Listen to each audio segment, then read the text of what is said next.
예, 이제 2023년 53주째 맞이하는 마지막 주일 예배입니다. 자, 여러분, 지금까지 여러분들은 어떠한 믿음으로 살고 있습니까?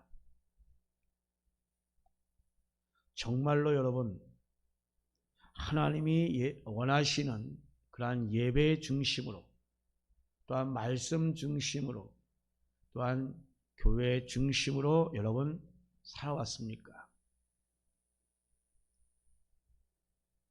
지금의 시대는 내 의도와 상관없이 그저 사회적 상황에 끌려가는 그러한 시대인 것 같습니다.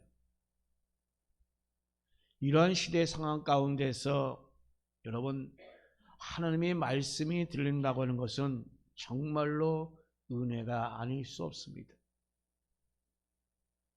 하나님의 말씀이 우리에게 들려지면 우리는 절대로 흔들릴 리가 없습니다. 오래전 미국 텍사스에서 한 여인이 한 어린아이를 죽인 살인사건이 발생했습니다. 경찰에 잡힌 이 여인에게 이 살인 동기를 묻자 그 여인은 말하기를 하나님이 죽이라고 해서 죽였다라고 이렇게 말을 했다고 합니다. 정말로 기가 막히고 말도 안 되는 그런 이야기가 아닌가 생각합니다. 자, 그런데 여러분, 이러한 유사한 경우가 우리 주변에 사실 많이 있습니다. 예를 들면 어떤 사람이 하나님의 말씀을 들었다고 말하면서 그 말에 대해서 그들은 지금 뭐라고 하고 있습니까? 나름 조리 있게 그렇지 않다라고 말을 해도 그들은 하나님이 자기에게 말씀하셨다고 하는데 그렇게 한다고 말한들 과연 소용이 있겠습니까? 그래서 하나님께서 내게 말씀하셨다는 이 말은 정말 말하는 대로 그것은 무적의 논리요, 또한 무적의 주장인 것입니다. 그런데 문제는 이러한 논리는 예수님 시대뿐만 아니라 지금까지도 수많은 사이비와 이단들이 그러한 논리를 악용해 왔습니다. 아마도 이것은 앞으로도 계속 아마 그럴 것입니다. 이들이 하나님 말씀하셨다는 이 논리를 앞세우는 이유는 간단합니다. 이런 논리를 앞세우게 되면 대항할 사람이 없기 때문입니다. 더군다나 몇 명의 추종자가 옆에서 거들기만 하면 이것은 정말로 절대적인 진리처럼 되어버리는 것입니다. 이것이 이단들이 써먹는 방법입니다. 얼마 전에 교황이 동성 커플의 축복권을 허락한다라고 말한 매스컴을 통해 들었습니다. 하나님께서 성경을 통하여 우리에게 말씀을 주셨는데 그 말씀에 위배되는 그 일을 지금 이 교황이 하고 있는 것입니다. 그런데 그것에 동조하여 수많은 사람들이 그것에 함께하고 있다는 사실을 우리는 목도해야 합니다. 자, 그러면 여러분, 이런 상황 가운데서 우리 하나님은 왜 침묵하고만 계십니까? 이런 이단들과 거짓을 말하되 자칭 선자로 자칭하는 그런 사람들을 왜 그냥 두고 계시고 있을까요? 일면 하나님은 정말로 침묵하시는 것처럼 보입니다. 예, 물론 이 세상에는 그럴 수도 있습니다. 그러나 하나님께서는 잠깐뿐이지 절대로 침묵하지 않으십니다.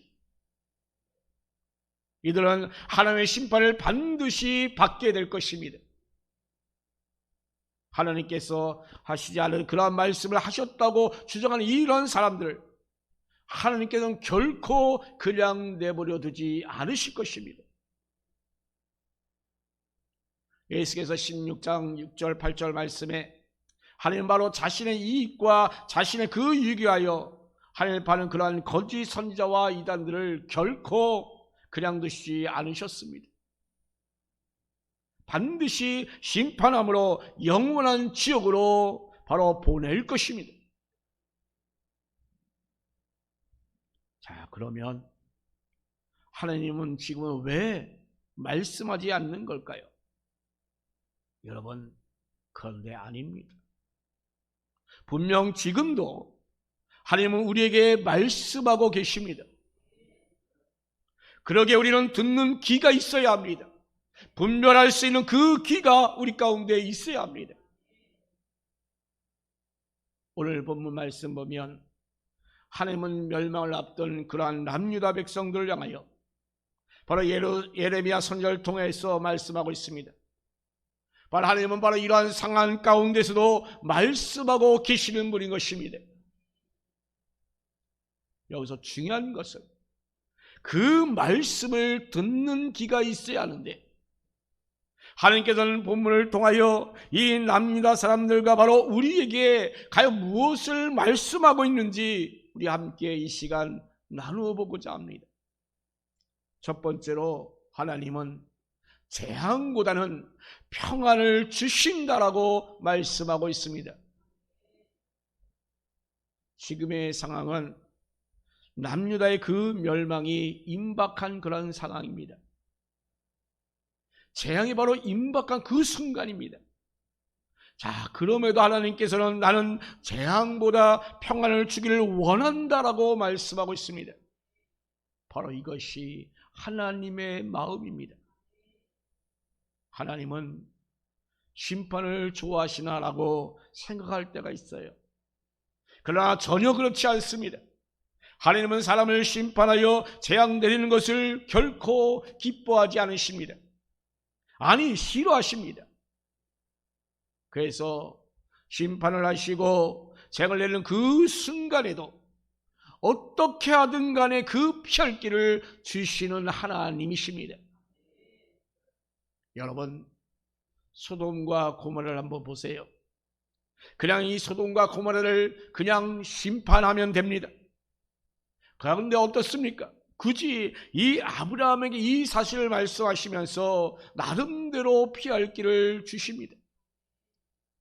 의리 10명만 있다면 심판을 면하겠다라고 이렇게 또한 약속까지 하십니다. 하나님은 그 성을 멸하시기를 원하지 않으시기 때문입니다.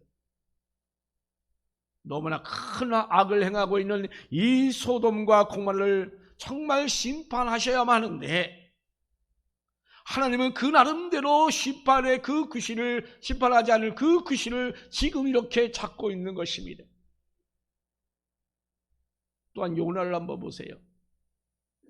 니느웨가 악을 행하면 그냥 심판하면 됩니다.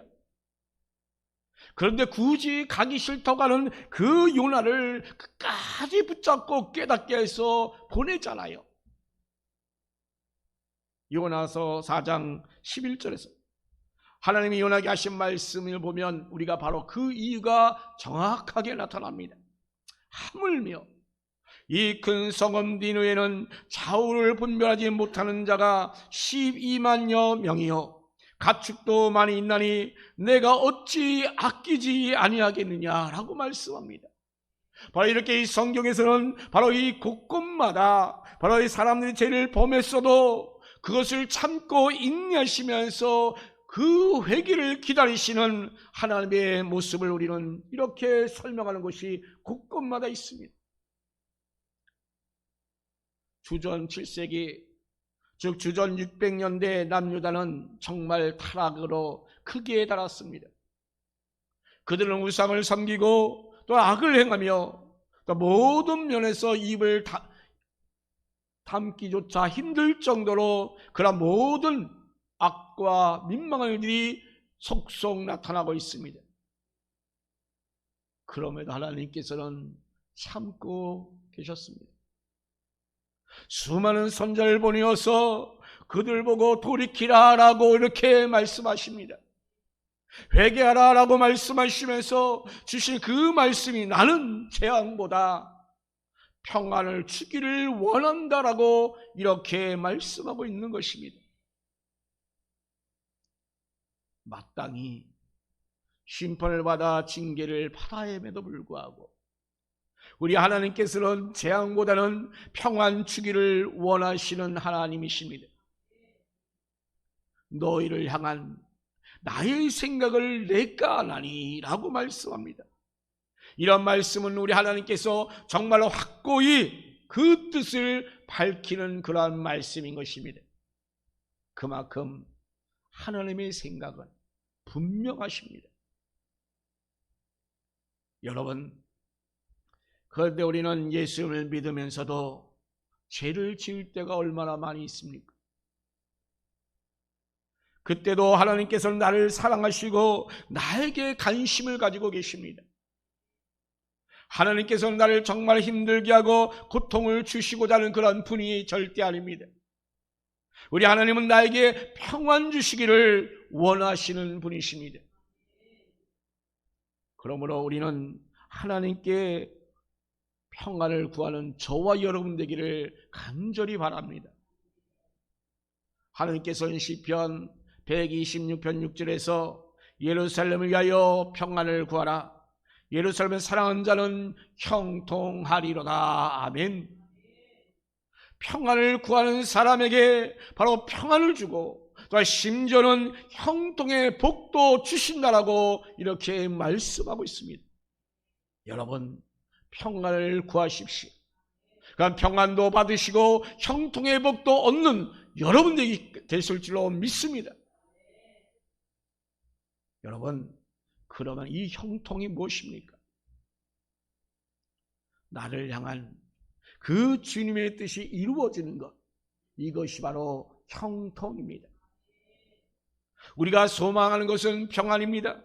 하나님도 우리에게 평안을 주기를 원하시기 때문에 바로 우리가 평안을 구하기만 하면 우리 하나님께서는 우리에게 평안을 주십니다. 여러분, 얼마나 감사한 일입니까?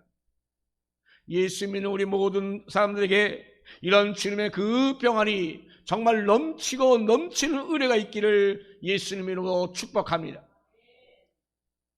두 번째로 하나님은 우리에게 미래와 희망을 주시는 분입니다. 지금 이 남유다의 상황은 전혀 미래가 없는 그런 상황입니다.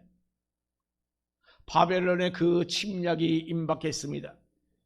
실제로 성경에 그러한 기록한 기점을 기준으로 이 에레미야 31장이 기록될 그때쯤 이 바벨론이 예루살렘을 다 포위하였습니다.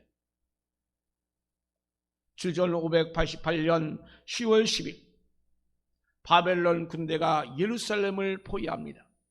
그 포위는 주전 586년 4월 9일 예루살렘이 함락하기까지 바로 계속되었습니다. 그러니까 거의 1년 반 동안 바벨론이 예루살렘을 포위하여 공격함으로 무너뜨린 것입니다. 자, 그런데 오늘 이 본문 말씀이 선포되고 나서 바로 이렇게 바벨론이 예루살렘을 포위할 것인데 바로 이들에게 과연 무슨 미래가 있겠습니까? 그들에게 무슨 희망이 있다는 것입니까? 에레미야 30장 7절 말씀 보면 그와 같이 슬픈 날이 없을 것이다 라고 이렇게 하십니다. 자, 여러분, 그러나 하나님은 이 이스라엘을 그냥 두지 않으셨습니다. 그 환난에서 건져낼 것이라고 말씀하십니다. 그리고 에레미야 32장 8절 10절에서는 다시 회복을 약속하여 주십니다. 회복을 약속하여 주셨기 때문에 나라가 망해도 미래가 있는 것입니다. 희망이 있는 것입니다. 지금은 설사 힘들어도 우리 하나님께서 우리를 회복하여 주신다고 하는 그 약속이 있기 때문에 우리는 희망이 있습니다. 예수님을 믿고 우리가 무엇이 달라졌느냐라고 물은다면 일반적으로 우리는 두 가지를 말합니다. 하나는 평안이라고 말합니다. 또 하나는 소망이라고 이렇게 말합니다. 물론 사람마다 약간은 차이는 있겠습니다만 보편적으로 보면 그렇게 다들 말합니다. 주님을 믿으면 평안이 임하는 것, 그것은 바로 주님의 약속이기 때문입니다. 그러니까 미래에 대한 소망이 생기는 것은 우리 하나님께서 미래에 대한 그 희망과 소망을 주시기 때문입니다. 여러분, 성경을 보면 주님을 만나는 사람마다 소망이 생깁니다. 누가복음 17장 12절 13절 보면 자, 주님이 지나가는 것을 본 그 10명의 나은 자가 나옵니다. 이 나은 자들은 예수님이 자신의 병을 고쳐줄 것이라고 하는 그런 분임을 믿기에 그들은 외쳤잖아요. 또 마가복음 5장 27절 28절 말씀 보면 12년 동안 혈루병을 앓은 그 여인이 나옵니다.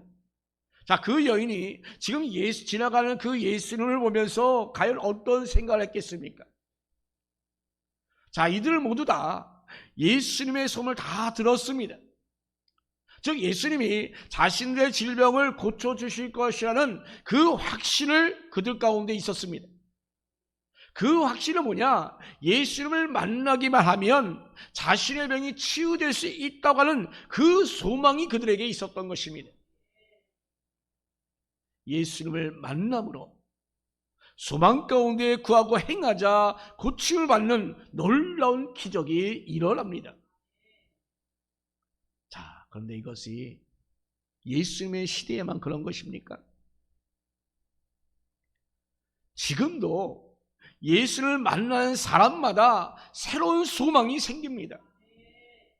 어떤 사역자 여기에서 표현하는 대로 자, 지금은 소망의 시대가 아니라 절망의 시대라고 말합니다. 그러나 설사 그런 절망과 정말 암흑한 시대다 할지라도 예수를 만나면 소망이 생깁니다. 미래에 대한 희망 또한 생깁니다. 예수님께서는 우리에게 이 미래에 대한 희망을 주시기 때문인 것입니다. 우선 우리에게는 천국에 대한 소망이 생기잖아요.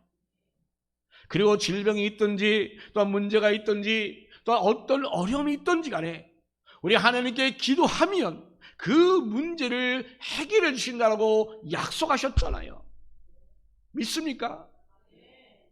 요한복음 16장 24절에 지금까지는 너희가 내 이름으로 아무것도 구하지 아니하였으나 구하라. 그리하면 받으리니 너희 기쁨이 충만하도다. 아멘.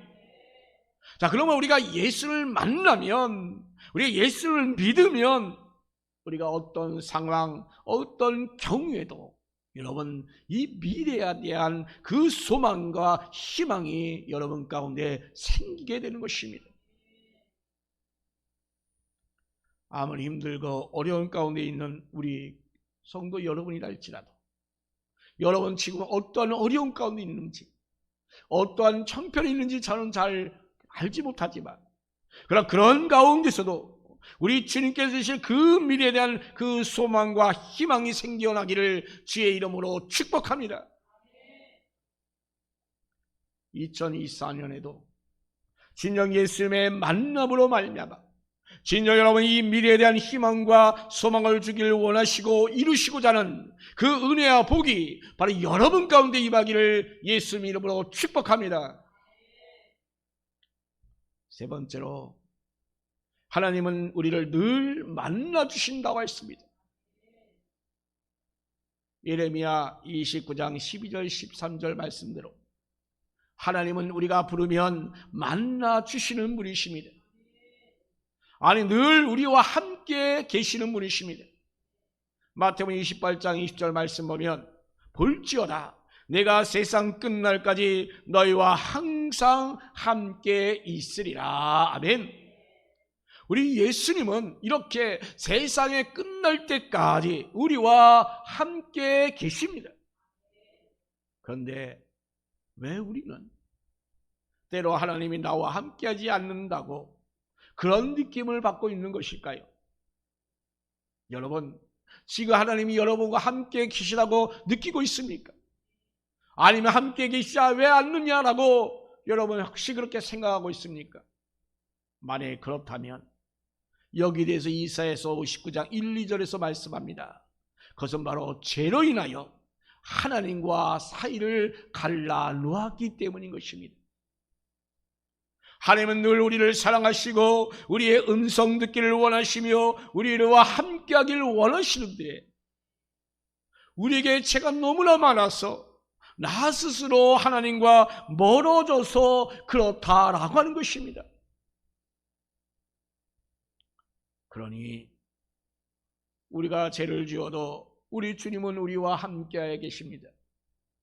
그리고 우리가 죄를 지어 주님을 떠난 사람이 여러분 가운데 있다고 한다면 여러분 집을 나가는 그 아들을 기다리는 그 아버지 심정으로 지금도 여러분이 돌아오기만을 기다리고 있음을 여러분 깨닫기 바랍니다.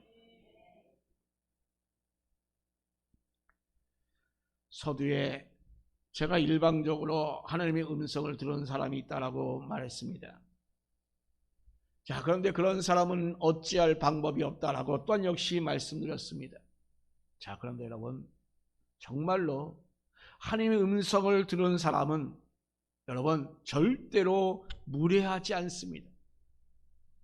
일방적으로 자기 주장을 또한 펼치지도 않습니다. 하나님의 음성을 들었다는 사람들 중에 문제가 되는 사람들 한번 보세요. 정말 무례하기가 짝이 없잖아요. 일방적으로 자기 주장만 펴댑니다. 가만히 들어보면 하나님 뜻과는 정말 거리가 먼 거예요. 그래서 정말로 하나님의 음성을 들은 사람과 하나님의 음성을 들었다고 주장하는 사람은 금방 구분이 생깁니다. 여러분 여기서 중요한 것이 있습니다. 그것은 바로 우리가 내 생각을 내려놔야 합니다. 그래야 우리는 주님의 음성을 들을 수 있습니다. 우리 성도들이 정말로 기도를 통하여 말씀을 읽다가 찬양을 하다가 정말 이 증거되는 그 말씀을 통하여 정말 주님을 만나는 그 축복이 임하기를 간절히 원합니다. 주를 만나야 됩니다. 주를 만나고 주님과 동행하는 그 축복이 저와 여러분 가운데 임하기를 축복합니다. 아멘. 영국을 여행하는 한 나그네가 관광지로 유명한 그 해안지를 방문하게 되었습니다. 자, 그런데 그 바닷가에 많은 그런 갈매기가 죽어 있는 것이었습니다. 그런 죽은 갈매기를 치고 있는 그 관리인을 만나게 되어서 그에게 물었습니다. 아니, 이 많은 갈매기가 왜 죽게 되었나요? 그러자 그는 이렇게 대답합니다. 여기는 관광지가 되어서 여름철이 되면 많은 사람들이 찾아오는데 그 관광객들이 늘 이 갈매기에게 빵과 과자와 사탕을 줍니다. 그 갈매기들이 사람들의 그 손바닥에 올라앉아서 그런 먹이를 열심히 쪼아 먹지요. 사람들은 그게 재미있어서 더욱더 많이 그런 먹이를 주곤 합니다. 자, 그런데 그것 때문에 이 갈매기들은 입맛이 달라졌어요. 그래서 이제는 자연에 있는 그 먹이는 그들은 식욕을 잃어버리게 되었어요. 이제 철이 바뀌어서 관광객들의 그 발길이 뚝 끊어지고 보니까 갈매기들은 별 수 없이 굶어 죽고 만 것입니다 라고 말했습니다. 여러분, 누가 이 갈매기들을 죽이자고 그렇게 과자를 주었겠습니까? 갈매기를 향하여 총을 쏘는 사람에게는 우리가 나쁜 사람이라고 말을 하지만 여러분, 이 갈매기에게 과자를 주는 사람에게 과연 누가 나쁜 사람이라고 나무랄 사람이 있겠습니까? 그렇게 주는 먹이가 그런데 결국에는 이 갈매기들이 죽게 한다는 사실입니다. 이것까지 생각이 미처 하지 못하는 것이죠. 그런데 결과적으로 어쨌든 갈매기들이 죽게 되었다라는 것입니다. 여러분, 갈매기들이 먹여야 할 음식은 따로 있어요. 그 갈매기는 갈매기로서의 길을 가야만 합니다. 그런데 우리 사람들은 어떻습니까? 나름대로 즐기느라고 이렇게 갈매기에게 먹여서는 안 되는 그 먹이를 준 결과로 이러한 일이 생겼다라고 하는 것입니다. 이것은 우리 사람도 마찬가지입니다. 우리 사람은 분명히 떡으로만 사는 것이 아닙니다. 사람이 꼭 먹어야 할 하나님의 말씀이 있습니다. 목회 사역자가 연구해 보았는데 4주만 교회에 나오지 않으면 하나님의 존재가 안 보인다고 합니다. 먹을 것을 먹지 않으며 먹지 말할 것을 먹게 되기 때문에 바로 그러한 일이 일어나는 것입니다. 사랑하는 성도 여러분, 오직 우리에게 말씀을 주시는 그 하나님의 음성을 들을 수 있는 저와 여러분 되기를 간절히 바랍니다. 바로 그것이 진정, 바로 우리에게 복을 주시고자 하는 그 하나님의 뜻대로 정말 형통의 복을 받을 수 있는 저와 여러분 되기를 예수님의 이름으로 축복합니다.